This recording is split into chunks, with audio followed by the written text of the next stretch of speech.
ஓம் முருகா போற்றி, கந்தா போற்றி, கடம்பா போற்றி, கதிர்வேலா போற்றி, அறுபடை வீடு கொண்ட முருகப்பெருமானே போற்றி போற்றி. என் செல்லமே,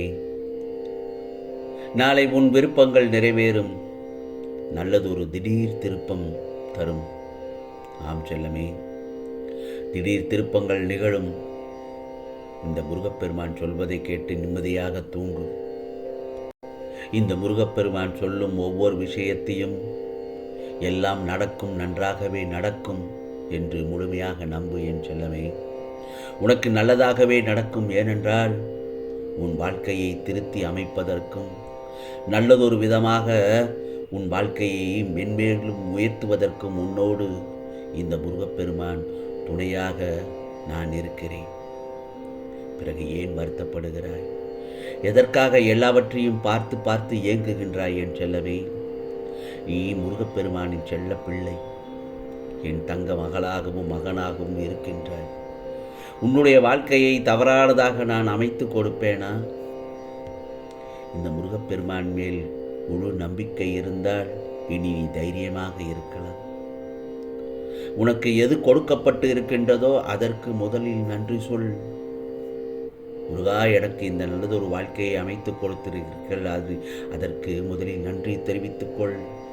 வாழ்க்கை உனக்கு அழுவதற்கு 100 காரணங்கள் கொடுத்தால் என்னிடம் சிரிப்பதற்கு 1000 காரணங்கள் இருக்கின்றது என்று காட்டு.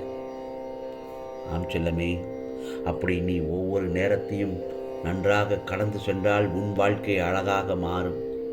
ஆம் செல்லமே, மாற்றம் என்பது முதலில் கஷ்டமானதாகத்தான் தெரியும் மாறுவதற்கு. ஆனால் அதை நீ பழக்கப்படுத்தி கொண்டால் உன் வாழ்க்கை உன் வசமாகி மாறிவிடும் என் செல்லமே. நிச்சயமாக உனக்கு நான் கொடுத்திருக்கும் ஒரு அசாத்திய வலிமையும் வளமும் என்னவென்று தெரியுமா? நீ என்னிடம் சதா சர்வகாலமும் செய்து கொண்டிருக்கிறாயே பிரார்த்தனைகளும் பூஜைகளும். நீ என்னிடம் எப்பொழுதும் நல்லதொரு விதத்தில் முருகா முருகா என்று என் மீது முழு நம்பிக்கை வைத்திருக்கின்றாயே, அந்த நம்பிக்கை தான் என் செல்லமே. பிரார்த்தனையும் நம்பிக்கையும் நமக்கு எப்பொழுதும் கண்ணுக்கு தெரியாத விஷயங்கள் தான். ஆனால் நிகழவே முடியாது என்று சொல்லும் அந்த விஷயத்தையும் நிகழ்த்தி காட்டும் வலிமை அந்த பிரார்த்தனைக்கு உள்ளது என்பதையும் மறந்துவிடாதே. இந்த பிரார்த்தனையும் நம்பிக்கையும் ஒருவனுடைய வாழ்க்கையில் அற்புதங்கள் எப்பொழுது நிகழும் தெரியுமா? இந்த முருகப்பெருமானின் லீலை எல்லாம் எப்பொழுது அரங்கேறும் தெரியுமா? அவன் முழு நம்பிக்கையோடு எந்தவித சந்தேகமும் எந்தவித தயக்கமும் இன்றி என் இறைவன் என் முருகப்பெருமான் எனக்கு செய்து கொடுப்பான் என்று என்னிடத்தில் முழு பொறுப்பையும் ஒப்படைக்கும் பொழுதுதான் நிச்சயமாக நான் செய்து தருவேன். நிச்சயமாக அருள்பாலிப்பேன் என் செல்லமே.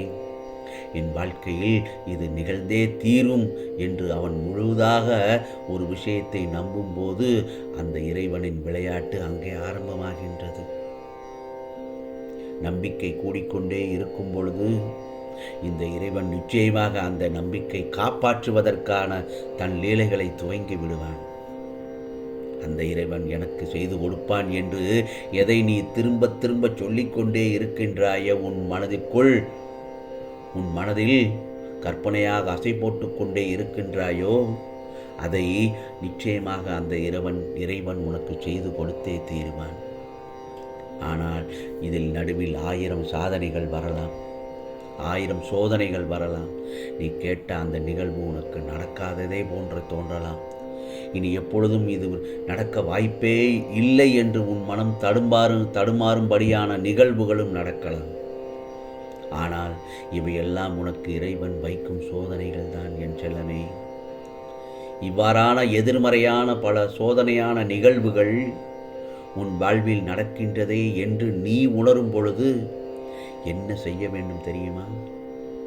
மீண்டும் அதே இறைவனிடம் செல். அங்கே சென்று உன் கோபம், உன் ஆதங்கம், உன் ஆற்றாமை, உன் அழுகை என்று எல்லாவற்றையும் அந்த இறைவனிடம் மட்டுமே கொட்டிவிடு. உன்னையே நம்புகின்றேன் முருகா, எப்பொழுது செய்து கொடுக்கப் போகின்றாய் என்று என்னிடத்தில் மனம் விட்டு பேசு, கேள். இதையெல்லாம் நீ கேட்பதற்கு சாத்தியமானவை. ஆனால் ஒரு பொழுதும் ஒரு நாளும் இறை நம்பிக்கையை மட்டும் விட்டு விடாதே.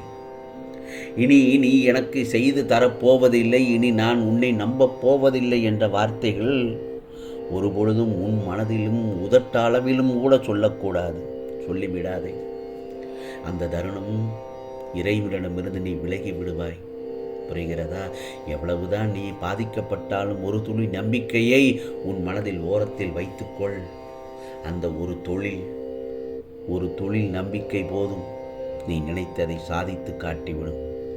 அந்த இறைவனை எத்தனை முறை வணங்குகின்றாய் என்பதை விட எத்தகையோடு உள்ளத்தோடு வணங்குகின்றாய் என்பதுதான் இங்கு முக்கியம். என் செல்லமே, உனக்கு உன் காரியம் நிகழ வேண்டும் என்றால் இந்த முருகப்பெருமானின் பாதங்களை இறுக பற்றிக்கொள். ஒரு பொழுதும் மட்டும் விட்டுவிடாதே. தன் பாதங்களை பற்றிய கரங்களை அந்த இறைவன் ஒரு பொழுதும் உதவி செய்யாமல் விடுவதில்லை. இவை எல்லாவற்றையும் இந்த நாளில் இந்த நேரத்தில் உன்னிடம் நான் சொல்லிக் கொண்டிருக்கிறேன். ஏன் தெரியுமா?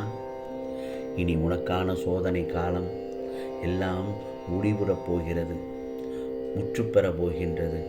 இந்த நேரத்தில் நீ இன்னும் வலிமையோடும் இன்னும் உறுதியோடும் இரு மலை மேகம் சென்று ஒன்று சேர்ந்து கொண்டால்தான் மழை பொழியும். கார்மேகம் சூழ்ந்து கண்டதே என்று பயந்தால் மழை பொய்யாது. எனவே தைரியமாக இரு. எது நடந்தாலும் அது உன் நன்மைக்குத்தான் என்பதை மட்டும் நம்பு என் செல்லமே. கூடிய விரைவில் உனக்கானதெல்லாம் நல்லது நடக்கப் போகின்றது என்பதை உறுதியாக நம்பு. இந்த முருகப்பெருமானின் வாக்கானது நிச்சயமாக உனக்கு விரைவில் சுப செய்தி உன்னை தேடி வரும் என்பதை மறந்துவிடாதே. இனி உன் இல்லத்தில் சுபமங்கள நிகழ்வுக்கான ஆரம்பங்கள் துவங்க ஆரம்பித்துவிடும். இன்று உன் மனம் ஏதோ ஒரு மகிழ்ச்சியை திளைக்கின்றதே. இந்த நிகழ்ச்சி உனக்கு நிரந்தரமாகும். இப்பொழுது உன் முகத்தில் ஒரு சின்ன புன்னகை தோன்றியதல்லவா? இது உனக்கானதுதான், விட்டுவிடாதே. ஆம் செல்லமே, எப்பொழுதும் இந்த புன்னகையை உன் முகத்தில் ஏந்தி கொண்டே இரு. இந்த புன்னகைதான் உன் மனதில் மகிழ்ச்சியை நிறைக்கும், உன் வாழ்க்கையை சந்தோஷமான அடுத்த கட்டத்திற்கு அழைத்துச் செல்லும் என்பதில் சந்தேகமே இல்லை. இதோ நாளைய பொழுது உனக்கான பொழுதாகத்தான் விடியப் போகிறது. முருகா சரணம், முருகா சரணம் என்று மனதார என்னை வேங்கிட்டிக் கொண்டு நிம்மதியாக கண்ணுறங்கு. உனக்கான ஒரு சுபிட்சமான வாழ்க்கை உனக்காக காத்திருக்கின்றது நாளைய பொழுது. ஆகவே எதற்கும் கலங்காதே என் செல்லமே. இந்த முருகப்பெருமான் உன்னை எல்லா விதத்திலும் உன்னை பார்த்து கொள்கிறேன். இது முருகப்பெருமானின் அருள் வாக்கு, சத்திய வாக்கு. ஆம் செல்லமே, உனக்கானதெல்லாம் நிச்சயமாக நல்லது நடக்கும், நல்லது மட்டுமே நடக்கும், அதுவும் நன்மையாகவே இருக்கும். ஓம் முருகா சரணம். ஓம் சரவண பவ. ஓம் முருகா போற்றி.